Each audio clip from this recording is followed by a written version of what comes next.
hem pogut aturar, encara que siga pel moment, els plans expoliadors de l'equip de govern de l'Ajuntament de València liderat per Rita Barberà. Entre totes hem parat el Pejou, que amenaçava l'Horta. El Pejou. Això és per fer-ho poètic. Lladres que entreu per Almansa,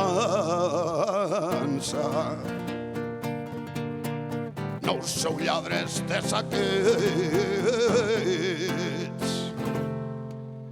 que ens poseu la cova en casa.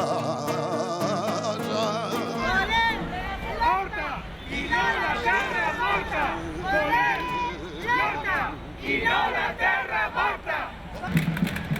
Avui hem vengut a celebrar que molta gent han sigut capaços de posar-nos les etiquetes en la butxaca, d'estar treballant conjuntament amb molta energia i amb molta força, amb idees molt clares, duent tota aquesta campanya i tot aquest treball endavant.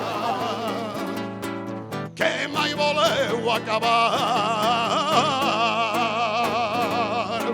i el nostre plat cada Encara que hem pogut parar el PGU, això no vol dir que tot s'ha acabat. Nosaltres volem que se mos tinga en compte a l'hora de dissenyar les polítiques i això no vol dir que se mos consulte una vegada està el projecte fet, sinó que siguem partíceps a l'hora d'elaborar aquests projectes. Hem de potenciar la comercialització dels productes de l'horta per a que els llauradors puguen seguir vivint de lo que fan.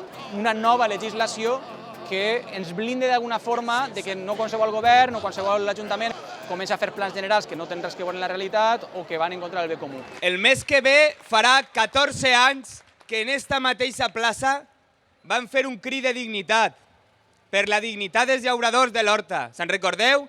Quan presentàrem les signatures de la ILP. Fa 14 anys ja. En aquell moment destruïen les alqueries, ens arruïnaven la vida, ens tallaren de socarrel.